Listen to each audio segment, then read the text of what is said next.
The helicopter maintenance was supposed to be routine. Just a standard inspection of Captain Grace Miller's aircraft. But when Sergeant Torres found the second logbook hidden behind the instrument panel, everything changed because the numbers didn't match. Grace had logged 200 medical evacuations, but this secret logbook told a completely different story. It was March 22nd, 2024, at Forward Operating Base Kandahar. The morning maintenance shift was running their usual checks on the medical evacuation helicopters. These aircraft were the lifelines of the battlefield, the difference between life and death for wounded soldiers across Afghanistan. Captain Grace Miller's helicopter sat in Hangar Bay 3, its Red Cross markings gleaming under the fluorescent lights. For 12 years, that symbol had meant hope to countless soldiers. When you saw Grace Miller's aircraft coming, you knew you were going to make it home. Sergeant Miguel Torres was assigned to the routine inspection, standard procedure. Check the engine, test the instruments, verify the medical equipment. Grace Miller's helicopter always passed with flying colors. She was legendary for her meticulous maintenance standards, just like everything else about her service. But this morning would be different. Torres was checking the instrument panel when he noticed something odd. A slight gap behind the navigation computer that shouldn't have been there. His training told him to investigate any irregularities, no matter how small. So he removed the panel cover and reached inside. His fingers found something that made his blood run cold. A second logbook. Hidden, unauthorized, and definitely not part of any official documentation. Torres pulled out the leather-bound book with trembling hands. The cover was unmarked, but when he opened it, he saw Grace Miller's handwriting. Dates, coordinates, and numbers that didn't match anything in the official records. Which city in the world are you watching this video from today? Please subscribe and support us for more stories. The first entry was dated 12 years ago, the same day Grace Miller began her service as a medical evacuation pilot. But the content wasn't about saving lives. It was about ending them. Target 1, confirmed elimination. Grid coordinates 34.5428 Brad 69.18053 Brad 69.18. Torres flipped through page after page of similar entries, each one detailed, precise, and absolutely terrifying. Because these weren't medical evacuations. They were assassinations. And Grace Miller wasn't a rescue pilot. She was a killer. The official records showed that Captain Grace Miller had completed 200 successful medical evacuations over her 12-year career. She was considered a hero, a lifesaver, a pilot who risked everything to bring wounded soldiers home. Her service record was flawless, her reputation unshakable.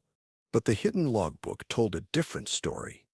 It documented 200 target eliminations, 200 precise assassinations carried out under the cover of medical missions.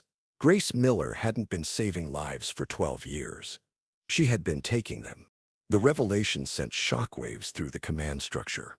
How had this gone unnoticed for over a decade? How had Grace Miller managed to fool everyone, including the military's most sophisticated oversight systems?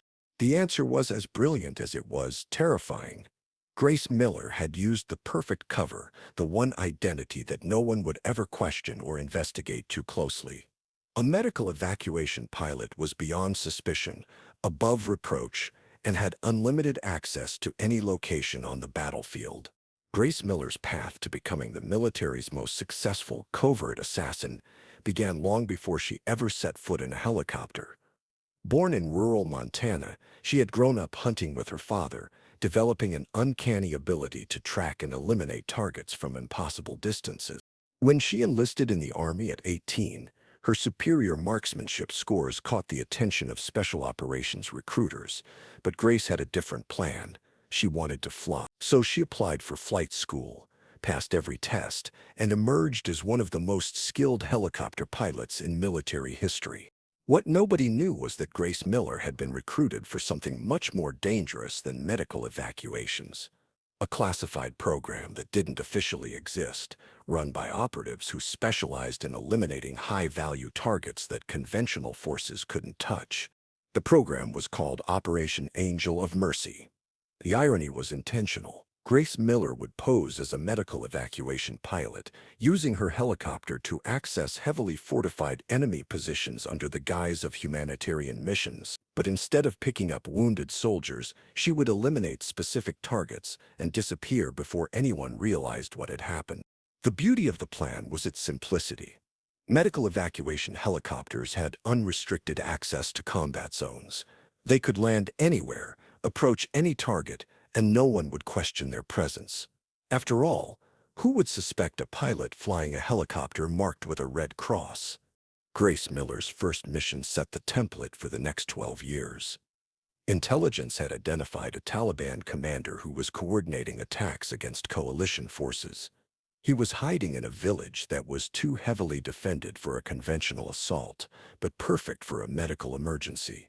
Grace flew her helicopter into the village, claiming to evacuate wounded civilians from a reported bombing. While her medic crew provided cover, Grace slipped away from the aircraft and eliminated the target with a single shot from her suppressed rifle. By the time anyone realized what had happened, she was back in her helicopter and airborne. The official report stated that Grace Miller had successfully evacuated 3 wounded civilians to the nearest medical facility. The classified report documented the elimination of a high-value target. Both were true, in their own way. Over the next 12 years, Grace Miller perfected this system. Her cover was so convincing that even her own medical crew believed they were on legitimate rescue missions. They never knew that their pilot was also one of the military's most lethal assassins. Grace's targets ranged from Taliban commanders to arms dealers, from foreign intelligence operatives to corrupt officials who were undermining coalition efforts. Each elimination was planned with surgical precision, carried out with professional efficiency, and covered up with the perfect alibi. The hidden logbook revealed the scope of Grace's operations. She had killed targets in Afghanistan, Iraq, Syria, Somalia, and a dozen other countries where the U.S. military wasn't supposed to be conducting lethal operations. Her helicopter had landed in places that didn't appear on any official flight plans, eliminated people who were never supposed to die, and covered it all up with medical evacuation paperwork. But maintaining such an elaborate deception for 12 years took its toll. Grace Miller had become a master of compartmentalization, separating her public identity as a life-saving pilot from her secret role as a government assassin. The psychological pressure was enormous, even for someone as mentally strong as Grace. The strain showed in small ways that only someone looking closely would notice. Grace never took leave, never formed close friendships, and never talked about her future plans. She lived entirely in the present, focused solely on the next mission, the next target, the next deception. Her fellow pilots admired her dedication, but worried about her isolation. Grace Miller was respected by everyone but known by no one. She was friendly but never personal, professional but never intimate. She had created the perfect facade of a caring medical pilot while hiding the soul of a professional killer. The hidden logbook also revealed the incredible complexity of Grace's operations. Each mission required detailed intelligence gathering, target identification, route planning, and extraction protocols. She had to coordinate with unknown handlers, receive encrypted communications, and maintain absolute operational security. Most impressively, Grace had managed to eliminate 200 targets without a single mission being compromised or traced back to her. Her success rate was unprecedented in the history of covert operations. She was, by any measure, the most effective assassin the military had ever deployed. But every secret has an expiration date, and Grace Miller's 12-year deception was about to come to an end. The discovery of the hidden logbook triggered an immediate investigation. Military intelligence agents descended on the base, seizing Grace's helicopter, her quarters, and every piece of documentation related to her service. What they found painted a picture of the most elaborate and successful covert operation in modern military history. Grace Miller's official service record was impeccable. Commendations for bravery, awards for life-saving actions, testimonials from grateful soldiers and their families. She was scheduled to retire with full honors, celebrated as one of the military's greatest humanitarian heroes. But the secret logbook revealed a different legacy. Grace Miller had eliminated more high-value targets than any other single operator in military history. Her kills had disrupted terrorist networks, prevented attacks, and saved countless coalition lives. She was also the most successful mass murderer ever to wear a U.S. military uniform. The moral complexity was staggering. Grace Miller had undoubtedly saved lives by eliminating dangerous enemies. Her actions had made the world safer and protected American interests in hostile territories. But she had also deceived everyone around her for 12 years, using a sacred medical symbol as cover for assassination missions. When confronted with the evidence, Grace Miller's reaction was as controlled and professional as everything else about her service.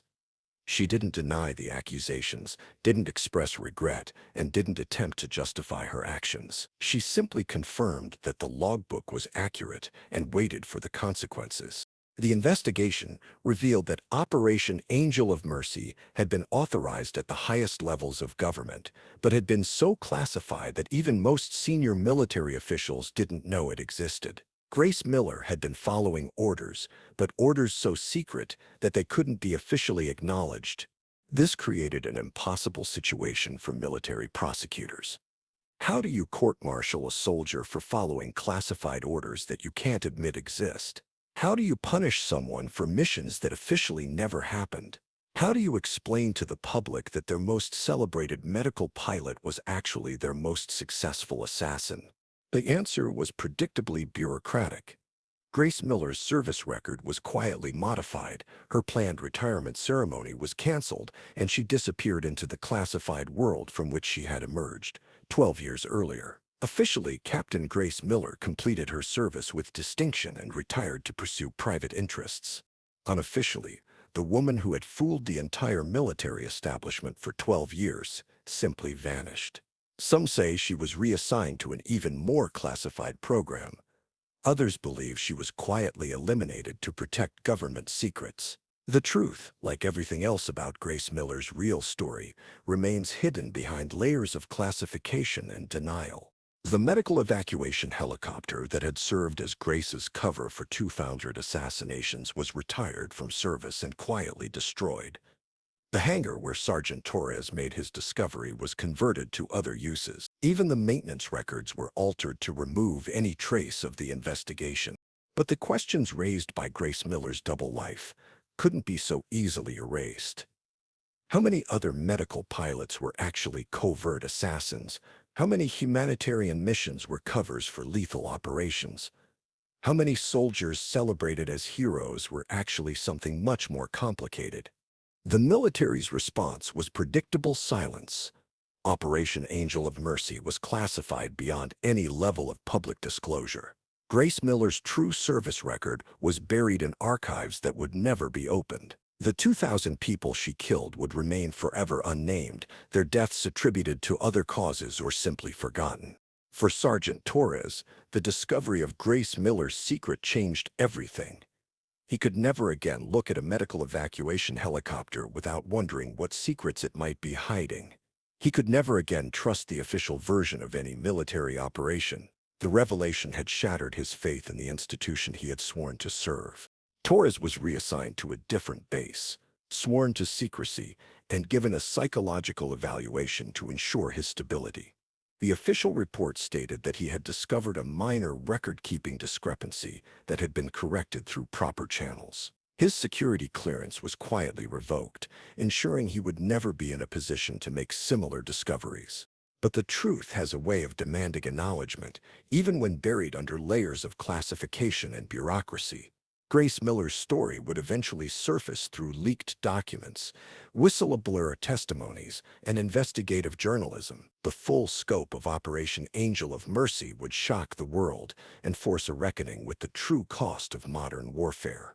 The helicopter pilot who had saved 200 lives had also taken 200 lives. The medical symbol that represented hope had been used as cover for assassination. The woman celebrated as a humanitarian hero had been the government's most effective killer. Grace Miller had lived 2 lives simultaneously for 12 years. By day, she was Captain Grace Miller. the compassionate pilot who risked everything to save wounded soldiers. By night, she was something else entirely.